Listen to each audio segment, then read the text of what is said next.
Hey, so good afternoon. It is another week of the Financial Mirror, and today we have another live interview. So this is actually the second guest that we've held. First being Kyle, as we all remember, the old beloved Texan, and today we have Dylan Nonaka, and he's going to start to talk about some home purchasing. So no matter if this is your first time buying a home, or if you're you've been through the process multiple times, hopefully he can bring some insight into not only the value of real estate agents, but the process and some different things that you can expect out of the whole thing. So to start off, Dylan, why don't you give the listeners just a little bit about you and sort of your background? All right. How's it going, everybody? I was born and raised on the big island of Hawaii, so we're on different islands right now, but in the same state. And joined the Marine Corps out of high school and learned some good skills serving for 4 years on active duty. Came home, went to college, got my real estate license actually when I was in college. I listened to my mom. She was a broker for years and told me I should get my real estate license. So she kind of forced me to, and so I did that. And didn't think that was what I was going to do in life. So did it kind of part-time during college, and then went off, did some other things, worked in government for the governor and the city council in Honolulu and in and around politics for a while. And then kind of realized, got burnt out doing that. It wasn't conducive to my family life. And then realized that maybe coming back to the family business of real estate would be a good idea, which I did back in 2015, and just started kind of taking over for my mom and her husband, who was also a broker for longer than I've been alive. And eventually got my brother to get his license a few years ago. And so he's joined me, and my mom and stepdad have since retired, and we've kind of taken over and ran with it, and things have been pretty good. So that's kind of the short story, 20 years and 20 seconds. Right. No, right on, dude. So I want everyone to know that I was actually looking at doing this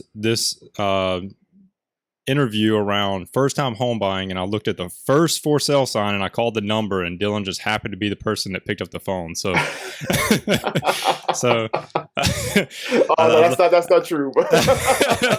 I looked at every house. I kept seeing this name pop up, Dylan Nonaka. Let me just call this guy real quick. But no. So I was actually thinking about it. I was like, how long have I known Dylan? When I was thinking about this whole entire thing, and I was like, I've been here for 4 years. I've been in Hawaii for 4 years, and I was like, wow, I didn't realize it'd been 4 years, but it has been, man. So it does, man. So I want everyone to hopefully everyone takes something away from this. Dylan's full of knowledge, very much a professional in the real estate market, and continues to grow his business. So what I really wanted to focus on is specifically a lot of things that people sort of may misinterpret, that they may not understand, but whether they go to Google and things just don't make sense.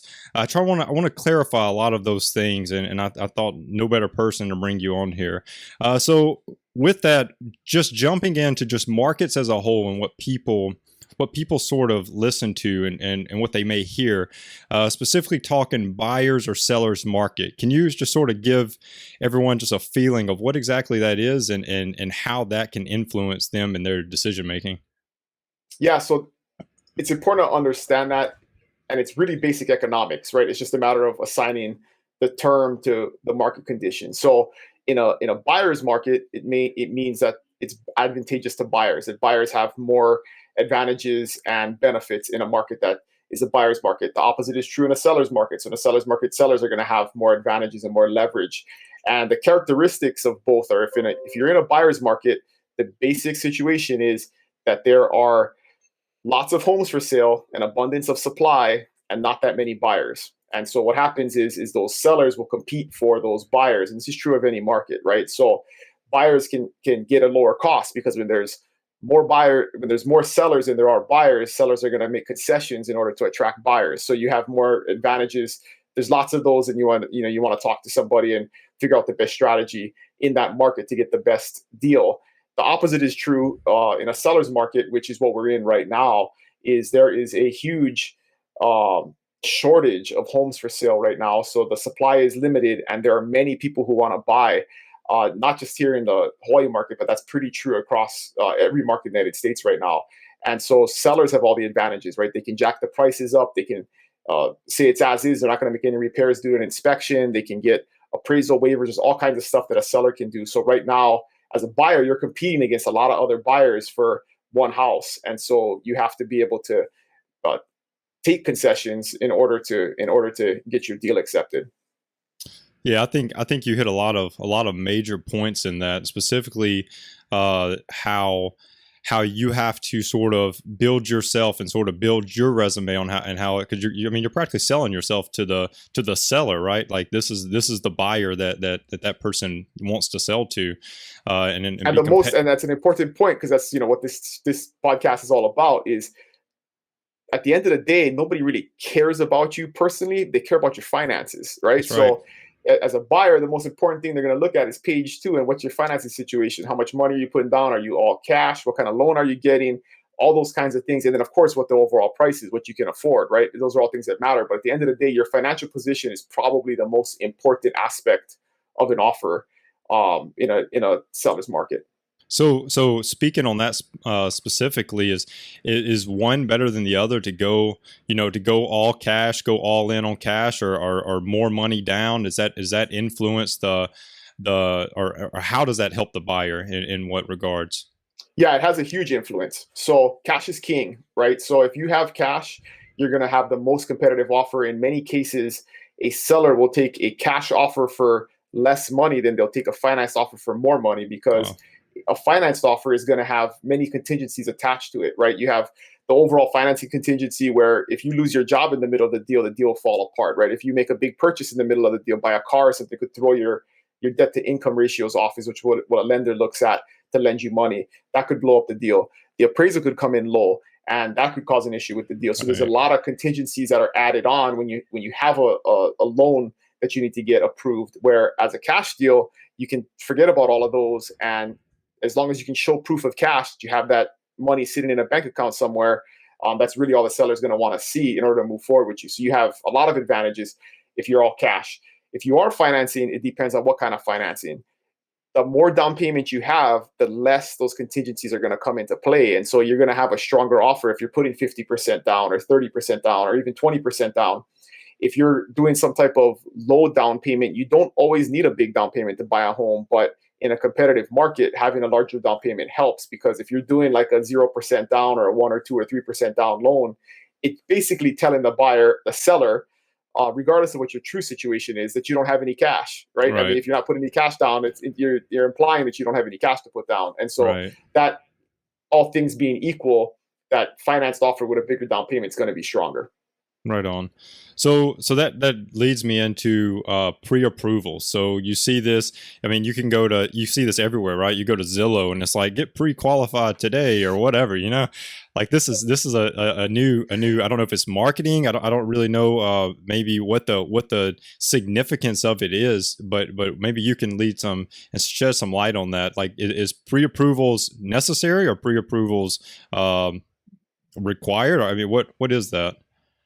Yeah, it's in today's world, you pretty much, doesn't matter what kind of market you're in. You don't want to submit an offer if you don't have a pre-qualification letter. And now what lenders are doing is they're not just doing pre-qualification, they're doing pre-approvals. So Right. they're two different things. And to a seller being advised by a good realtor, they're going to prefer a pre-approval over a pre-qualification. And the difference is that a pre-qualification is, you basically talk to a lender, you fill out an online form, you tell them your overall situation, how much money you make, how much debt you have, and then they say, "Oh, yeah, you're approved. You're pre-qualified," but they don't actually review your documents, and that's important, because whatever you think, your situation is may not actually be true, because your tax returns, your bank statements, your credit report, that's going to tell the truth. So Absolutely. a pre-approval is going to be based on a review of your documents, and is much stronger because they've already seen supporting information that basically confirms or denies what you said in your application. And so that is important. You don't ever want to submit an offer with at least a pre-qualification, but in this market where it's competitive, you definitely want to try and get that pre-qualification first. And a lot of people don't want to do that because they got to put all these documents, upload all this stuff, and they feel like it's arduous work. But again, if it's a competitive situation and there's 3 offers and 2 of them are pre-quals and yours are pre-approval, all things else being equal, you may win that offer. That seller may accept your offer based on your pre-approval versus a pre-qualification. Just to touch on, why you see it everywhere, right?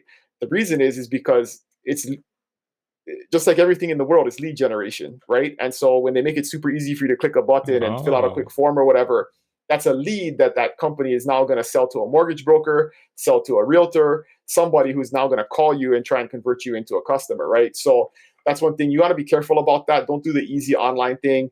My recommendation always is, use a real person. Somebody in that state is helpful, especially in Hawaii, because we have a lot of quirky things in the real estate market that can change or blow up a deal. And when you're using, Rocket Mortgage or Quicken Loans or, some online platform that is based on algorithms and stuff, they're not looking at the nitty gritty nuts and bolts of the real estate market where you're buying. And a lot of times it's, I have deals fall apart all the time because of, it's kind of, some national mainland lender, and 6 weeks in, there's a hiccup and they can't close the loan because of a lava zone or a catchment system or whatever. And we got to switch them to a local lender who will then be able to close that deal. It delays the process. You could lose the deal if the seller doesn't want to wait for you to extend. And there's a lot of factors, but it's always good to get a local pre-qualification. Yeah, we won't even talk about what a catchment system is. I didn't know. I didn't know until I got here. So, hey, that's another show. Yeah, that's a whole nother show. But I do have one question about that. When it comes to pre-approval, though, you talked a lot about the documents it takes to get that together. Does that help expedite the process for the loan officer or whatever by doing that? Is that sort of tied into the same thing? 99% of the time when it takes a long time to get a pre-qualification, it's your fault, not the lender's fault, right? If you give the lender everything that they need, it's a pretty quick process. And it's not hard. In today's world, you should have all this stuff filed electronically, right? It's your tax returns. It's a couple of months of bank statements, couple of months of pay stubs. They'll need to pull your credit, which you don't need. All you have to do is authorize them to do that. It isn't arduous unless you have a really complicated financial situation, right? You're a business owner, you have multiple investments, and you're drawing stuff from cryptocurrency, you're doing weird stuff, then it may be a little bit more complicated. But again, you want to know that up front. So if you find the house that you like, and it's going to take you 2 weeks to get all your stuff straight, you're not waiting 2 weeks to make that offer, right? You have that stuff done up front, and all they're going to need to do is update and get everything current before you make that offer. Right on. So that's going to segue us right into, now we're giving out this offer, right? We have our approval letter. What is the value of now using a real estate agent to approach the buying of this home? Well, obviously the first value is hopefully you're working with a professional, right? And maybe we should touch on that first. Go ahead. Because not all real estate agents are created equal, right? So that's right. The national statistics are 10% of realtors do 90% of the business, right? So 90% of realtors aren't really doing anything. So you can go through an online search or, find a realtor very, very easily. Every market has pretty much a huge oversupply of realtors. There's a very low barrier to entry to become a realtor. And as long as you can take a test to pay some money, you can get your license. It doesn't mean that you are an expert in your market or you know what you're doing, right? So that's the first thing, is be careful about who you're working with. You want to vet them. You want to make sure that they've done, I always say experience doesn't equal expertise, right? There's a lot of realtors who've been licensed for 10 years, but they've done one deal a year for the last 10 years. I do 10 deals every 2 months, right? So it's like that doesn't, just because they've been licensed for 10 years doesn't make them an expert either. So that's stuff that you want to do. You're not going to go to, some random person to do anything important for you, right? You're not going to go to a random doctor, a random lawyer, or whatever, right? So choose wisely when it comes to using a realtor. And then the value of it is, if you're using somebody who's established, who's an expert, they're not going to let you get into a bad situation. I advise buyers all the time, especially in the market that we're in. I won't let you pay $700,000 for that house. It's only worth $6. I know you want to because you're excited and you want to get something, but that house will never appreciate, or not in your lifetime anyway, for a significant amount. And so you want somebody who, one, isn't living paycheck to paycheck, right? Somebody who doesn't need to close your deal in order to feed their family.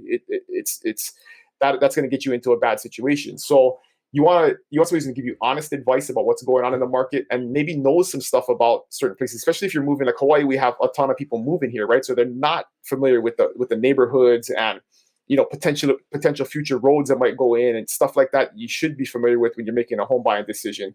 So that's the first thing, is getting good advice and avoiding a bad situation.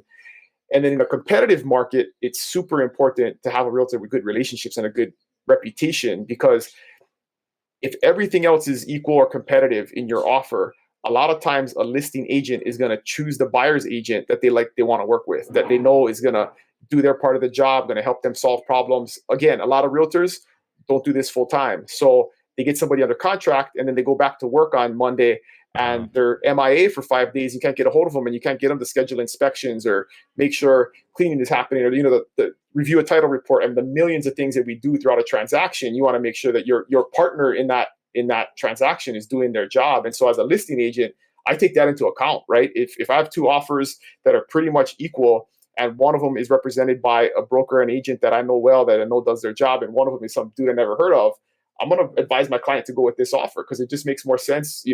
There's a more likelihood that we're going to close on that property, that it's going to be a smooth transaction, and I'm going to be able to serve my client better by working with somebody who is also going to do their job and serve their client. That's good. So, hey, so that takes me to my a big question that always comes up is when you are working with like a dual agent, right? Where you're listing and you're the listing agent and you're representing the buyer as well. What's your thoughts on that? And do you see, I mean, there's an obvious conflict of interest, but do you actually see that play out the way that people, sort of interpret it? Or is that just, I don't want to say a myth, but what's your overall view of that? I like to avoid it when possible. I don't rule it out in certain situations. It can make sense.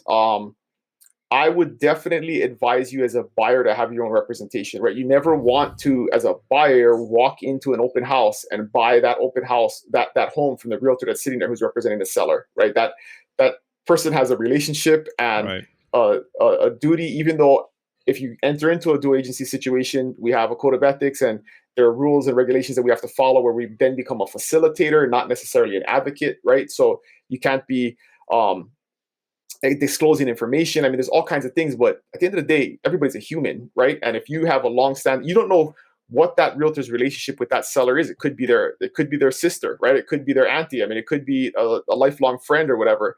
Are they truly going to be able to treat you fairly as a buyer right off the street when they're representing somebody they have a long-standing relationship with? So I'm not saying that they would do something unethical or malicious, but it's just, are you getting the best possible representation? I mean, you have to ask yourself that before you enter into that situation. So as a buyer, you're not paying directly for those commissions, right? The seller pays for commissions. So it doesn't hurt you at all to have your own representation. It doesn't cost you any more money. And again, there is somewhat of a conflict of interest because if a listing agent does both sides, they keep the whole commission, right? So it's like they double their income right off the bat. So, yeah, it's a slippery slope. I mean, I personally will do it if I'm the listing agent and, a buyer comes off the street or it's a client that I know and I put them together because I know it's the right fit and I feel really good ethically that there's no issues there, that there's going to be nothing about the property they're going to be unhappy about, that they both feel good on price. If the situation is right, then cool. But, in most cases, I would advise if I meet somebody off the street that I don't know, do you have a realtor? You should get one. If not, I'll give you one, right? I would recommend a good one to you that's going to do a good job that I know will represent you right. Because at the end of the day, there's a lot of liability in this business, and it's not worth your career to make a couple thousand extra bucks, right? If you're doing this as your career and not part-time as a side hustle. That's right. hey, there's 10% of the agents are running 90% of the market. Isn't that right? Yes. Did I say that right? Yep. All right. So if you look at, like in the Kona market, there's like 800 agents, right? You look at the roster, there's 800 people, right? Like less than 100 of them are doing more than 2 deals a year, right? So it's like, I mean, there's property managers in there and timeshare people and stuff like that, right? So you kind of take them out, but that's a very small segment of the population. I mean, the vast majority are, get into it and then get out of it in a couple of years, or get into it and sell their mom's house and then they do one deal and then they get out next year or whatever, So. Right. So when you mentioned that a huge benefit is to the buyer is just a simple fact. You're not paying for the agent. So why not use it, right? One, and to be totally honest, that's not 100% true because it's in the market. It's in the market value, right? And so I think we may talk about like selling your home on your own too, right? But at the end of the day, the market value of a home has the commission built into it, right? So you aren't directly paying for it. That directly comes out of the seller's pocket, but you're paying for it in your overall purchase price, right? So I like to be honest about that. Like, you're not paying, you're not writing me a check out of your pocket. It comes out of the seller's overall proceeds, but at the end of the day, it's built into the market price of the transaction. Right on. So I want to bring up some of the things that as a buyer, what you should think about, or what you would recommend, specifically like when I bought my home, home inspection not required. Do you recommend that your buyers do a home inspection before purchasing a home? 100% of the time. 100. Well, no due diligence is required, right? I mean, Right. you don't have to do anything if you don't want to. And again, this is a reason to be represented is you don't know what you don't know. And not just a home inspection, but you want somebody who knows what they're doing. Look at your title report, because the title insurance will issue a title insurance policy with all kinds of exceptions on it. If you don't understand what those exceptions are and what that means for your potential title policy, then you could be buying a property with some major flaws in it that somebody could come back and claim an interest on, or have an easement through, or all kinds of weird stuff. So there's a lot of stuff where you just don't want to take it for granted and say, hey, I feel good, I like the house, I'm just going to buy it, because there's a lot of stuff that goes into that. Termite inspections. I make sure we look at wastewater records, so we know that the wastewater system was approved and inspected. I mean, all kinds of stuff that you want to do to make sure that you don't run into major costs and issues in the future. So absolutely. And that's another thing too, is with home inspections, I have a preferred inspector that I refer most of my people to, because I know he does a good job and he doesn't miss stuff. I just came from an appointment with him, doing a walkthrough at a client's house, and like, he pointed out like a little crack in the grout in the living room, and the lady's like, "Oh my goodness, can't believe you saw that," and he's like, but that's why I hire, I told him to hire this guy, is because he's going to point out every tiny flaw in the entire house and the big ones. But at least you know exactly what you're getting yourself into, right? And if you're okay with all of these little flaws, cool. But I never want a client to buy a house, get all excited, and a week later tell me, the sink is leaking and the carpet stained. Right. I mean, and I mean, that just makes me feel bad. But it also, is that person going to refer me to their friends and family to help them buy a house if I didn't do a good job for them? And it hurts my business overall, also, right? And so you definitely want to have somebody who goes back to, right, isn't desperate for that deal to close. I'm okay if my home inspector finds something and we say, we got to cancel on this. Like, that's fine, because I want them to get into something that's going to be good for them. And that's not always the case. If, somebody's telling you don't have to do a home inspection, that's like a huge red flag. Right. So need a new agent. Yeah. Yeah. And I think one thing that you mentioned, and it brought it up, it just made me like think about it, is that these home inspectors are they have this like trained eye almost, like this like robotic eye that they just find this stuff with, right? Like you may be a contractor for the past 20 years, and when you see problems, you look at how can I fix the big things, right? Like, how do I get this sink to work? How do I get this whatever, fix the flooring, or get the pet smell out. I mean, I don't know, I'm just making stuff up, but these inspectors, man, like, they can just really just dial in and notice the stuff that even a contractor wouldn't notice, right?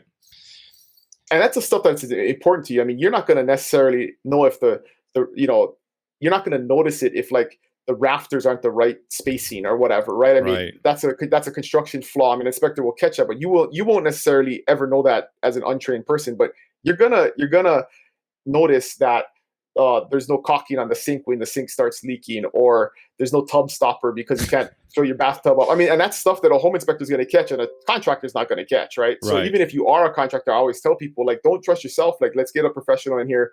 It's worth the $500 to save you potentially thousands of dollars in costs or repairs in the future. So. That's right. And your other piece is that whenever you're going, you mentioned things like termites and wastewater, and getting those things. This is very important, especially if you're buying in markets that you're not as familiar with. That's where those agents can really come in and show you, hey, like this is what we see here, because I wouldn't even known to think of those things, right? And you brought those up, and I would think more of the Alabama market and what we see and things like that. But having an agent that knows your market can truly provide value by what I'm hearing from you.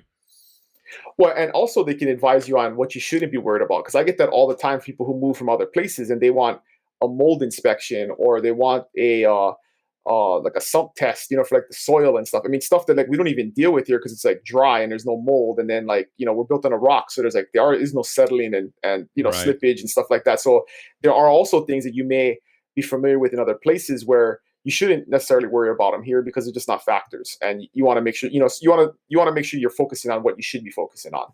Right.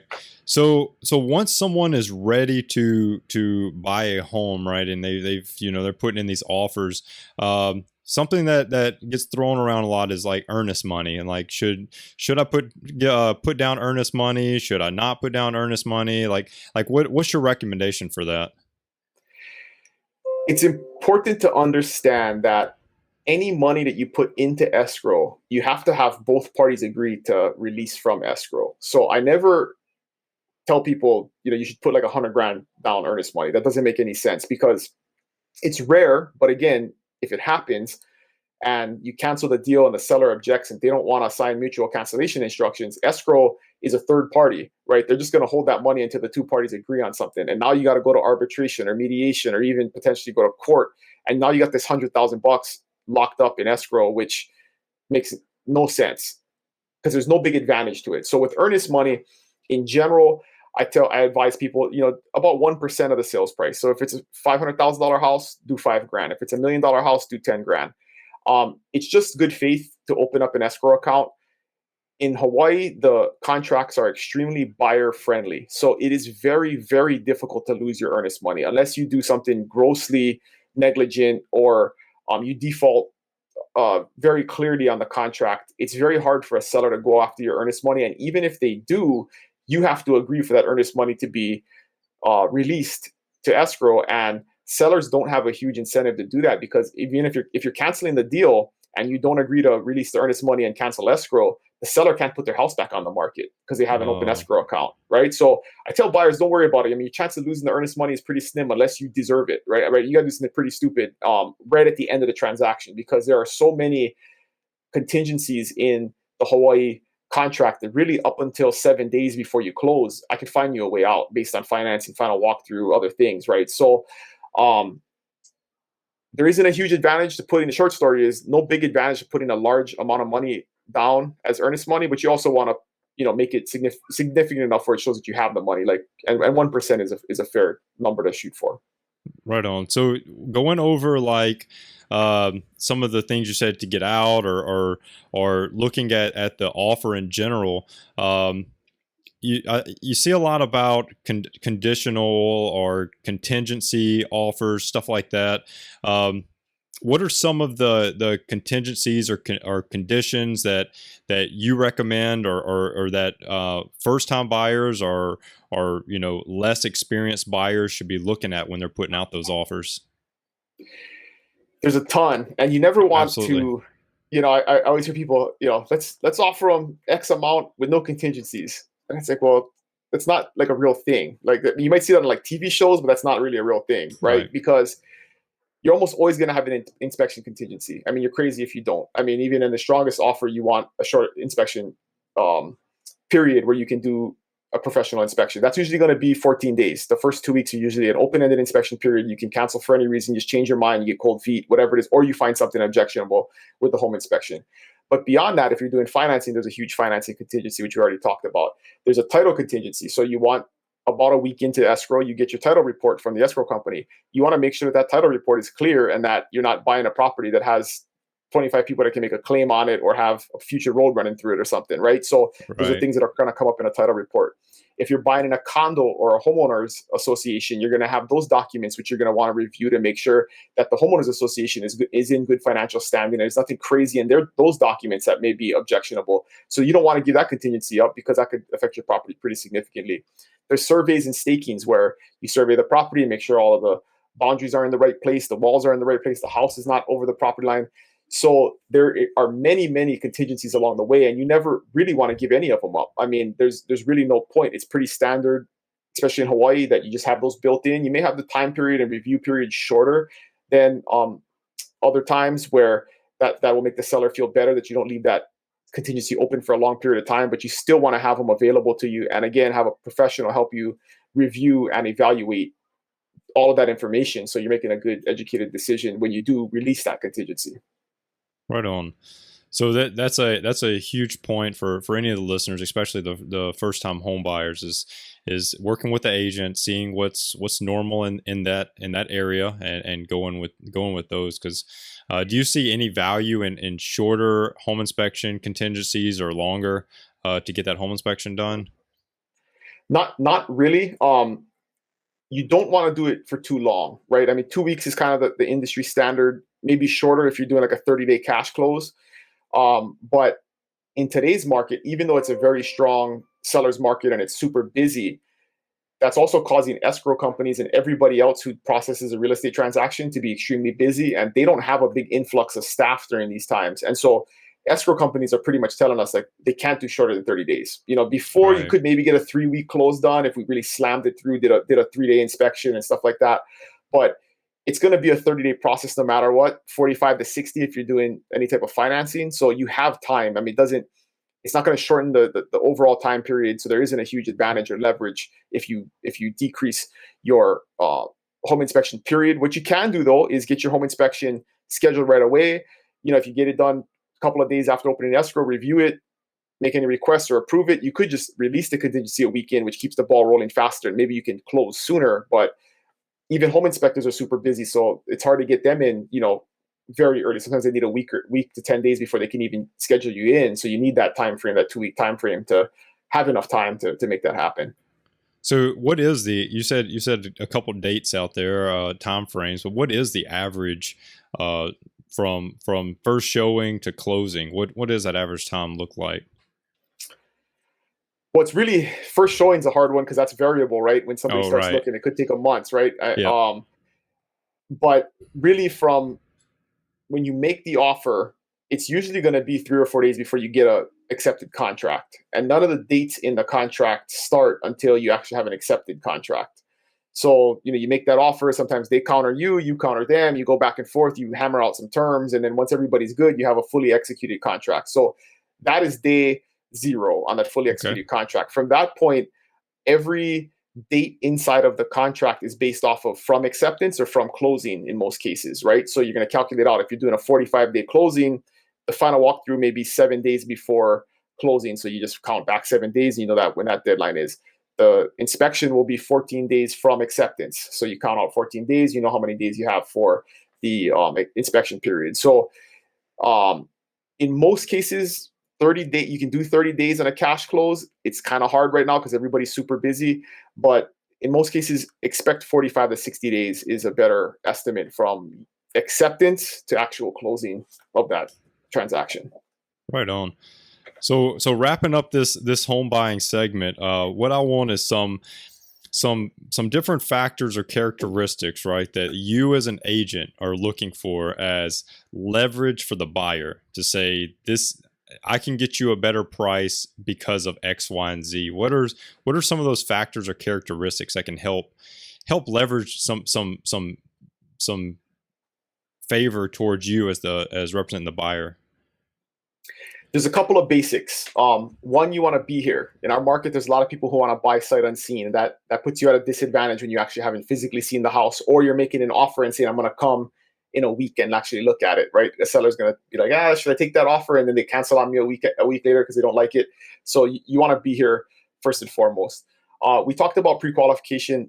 That's a big one, right? Is just having your finances in order and being ready to buy and have a pre-approval letter ready to go, or have your cash lined up and ready to go. You don't want to have to, cash out stocks or, transfer money out of mutual funds or whatever it is, because that can take time and potentially cause a delay in the sale.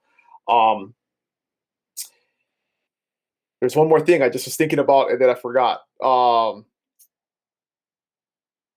So we'll touch on a couple other things. So you definitely want to have, again, going back to, a good agent that's going to help you have that relationship, and that's going to give you an advantage with the other realtors in town. Because if you got a good agent that can work with them and maybe work some deals out and figure out, like I always try and talk to the listing agent before we make an offer and figure out, what are the seller's priorities, what are their pain points, and then I can go back to my buyer and say, hey, these are some things that if we write this offer, we can do these 3 or 4 things. It's going to make it way more appealing to the seller, but I want to make sure that you are comfortable with it before we put it in there. So explain it to them, talk them through, make sure they understand what the implications are if we do maybe waive the survey and staking because they have one from 2 years ago when they bought the house and nothing's changed. I'm okay. I'm not going to make you do a new survey if nothing's changed. Little things like that. So those are some kind of inside tips that you want to make sure that you have some intelligence on what is going to help a seller. Maybe the seller wants to stay in the house for 30 days after closing because they got to move to the mainland and don't want to ship all their stuff until they're sure they're closed. If you're cool with that, hey, let's write that in that they can stay for 30 days cost-free. That's basically going to give you a huge advantage over somebody else who wants them out immediately. So, there's a ton of things in an offer that you can negotiate. Like if you have some additional cash, you can say in a hot market like this, hey, I'll pay $25,000 over the appraised value, because that's one problem we're having is that appraisals are a lagging indicator, right? Appraisals are based off of sales that happened 6 months ago. And 6 months ago, the market wasn't like it is now. So even though you may be paying a fair price in today's market, the appraiser may be looking at comps from 6 months ago that doesn't reflect the price now. And so you may want to build in a clause where you're not going to beat the seller down on price if the appraisal comes in low because you got some additional cash. I'll come in with $20,000 extra cash to cover the gap in the appraisal, and that could give you a big advantage. So, all depends on the situation, right? And making sure that you have all the right information, you're getting good advice. That's the biggest thing.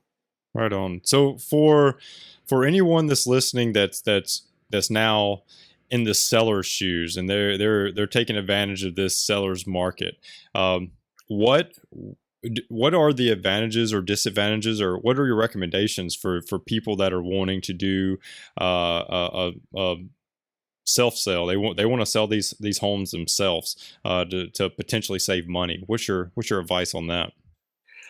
Well, in general, the statistics say that sellers who sell for sale by owner get 15% less than a seller who does not. So if you pay a 6% commission, you do a little bit of math. I mean, you could be losing out on 9% of value on your home if you do it for sale by owner. So that's one piece. You're also opening yourself up to a ton of liability, right? Because again, as a seller, you may not know what you should or shouldn't be disclosing. You may not know what you should be looking at on an offer from a buyer. I mean, you're in the same situation as a seller, even though you already bought that home. It could have been 10 years ago. And again, you're not a professional. It's not something you do every day. You don't necessarily know the process. And it can be a pretty complicated process if you're doing it for the first time in 10 years. So there isn't you're not necessarily always going to save money. You may not. But at the end of the day, like I said before, that cost is built into the market value of your home. So if you think you're going to get apples to apples with somebody else, and just pocket the extra money, that may not always be the case, because you're not going to get the maximum exposure either. That's the thing about for sale by owners. You can do pretty good exposure now because you can post your stuff on public websites and stuff, but the MLS is private, right? So you can't post your stuff on the MLS unless you have a realtor. And where is the biggest pool of buyers that are ready to go and qualified? They're connected to a realtor who's looking on the MLS for them, right? So if you want the most qualified buyer who's going to pay the maximum amount for your house, your best bet is to find them through a realtor on the MLS, and you have to be represented by a realtor to do that. So that's a big advantage. And then, in this market now, we do things like I'm going to put a house on the market tomorrow or Friday, but we're gonna as soon as that thing goes on, we're gonna do some massive marketing. We're gonna do open houses for 12 hours on Saturday and Sunday. We'll tell everybody offers are due on Monday, and then we can present all the offers to the seller on Monday afternoon or Tuesday. Wow. But you're gonna get that marketing effort, that pre-marketing effort, that is gonna get you the maximum exposure. Where if you post it on Zillow, I mean, it'll go out to the people who are on the Zillow app. But a lot of people you take for granted. They're not online looking at stuff. They're relying on their realtor to send them new listings and let them know when new things come on the market. So if you want the maximum exposure to the buyer pool, you gotta be working with a realtor. It just makes the most sense for you. Right on. So we're gonna wrap it up, but I first want to give you a chance. Where can people find you, and where can they find everything that you're doing with your realty? So I'm on all the social media stuff. I'm on Kona Broker on Instagram. I'm Buy Big Island with Dylan Nonaka on Facebook.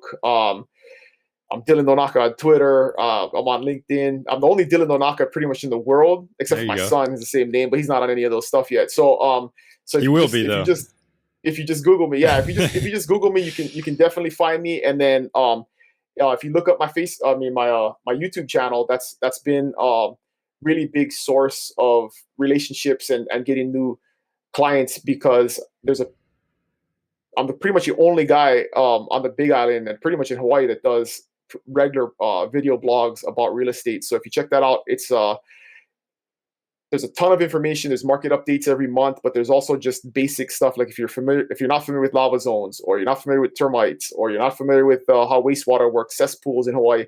There's videos on all that stuff, and so people can do a lot of pre-education when they're really in the early stages, and not have to feel like they're reaching out and bothering people and asking crazy questions, because you can get pretty much all the info that you need on that YouTube channel. But yeah, reach out.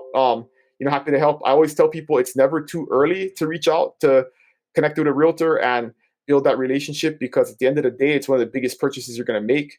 I tell people all the time, you're never wasting my time. If I've worked with people for 2 years before they actually buy a house, I totally get it. It's a huge decision. And I want to make sure you're as educated and prepared as you possibly can be when you're ready to pull the trigger and make the purchase. So reach out early. If that person is not willing to work with you and spend the time with you, it's probably not the right person. And just like everything else, you want to jive with them, right? At the end of the day, that's it's a stressful, really big transaction. And if the person you're working with, you just don't feel right with them and you don't feel good about them, you don't jive, then you may want to find somebody else. I always tell people you want to date your realtor before you marry them, right? So if you just go under contract with the first realtor you see and you have no idea, you're going under a pretty serious contract and you don't know anything about them and you don't know if you can work with them, it can be an uncomfortable situation. So I tell even my listing clients, you sign a listing contract, but I tell them that at any point you're unhappy with my service or you don't feel comfortable anymore, I'm not going to hold you hostage to a contract. You let me know, we'll cancel, we'll take you off the market, and go find somebody else, right? If the job I'm doing is not good enough for you, no hard feelings, I totally get it, but I want people to be comfortable and not feel like they're being pressured into anything. So start early, because that's probably the most important thing is feel really good when you're going in, that you feel like all your bases are covered and you're totally comfortable. Right on, dude. Well, I appreciate it, man. I really appreciate the insight. I really appreciate the knowledge. I really appreciate everything that you've given. And once again, go subscribe to the YouTube channel. Go subscribe to him. Follow him on Facebook. All that kind of good jazz. You'll get plenty of information and should make your home buying experience much more smooth once you get filled with all the knowledge you need. So really appreciate it, Dylan, and look forward to a future interview, a little bit more in depth, possibly. Sounds good, man. Thank you for all you're doing. Thanks, man. Appreciate it.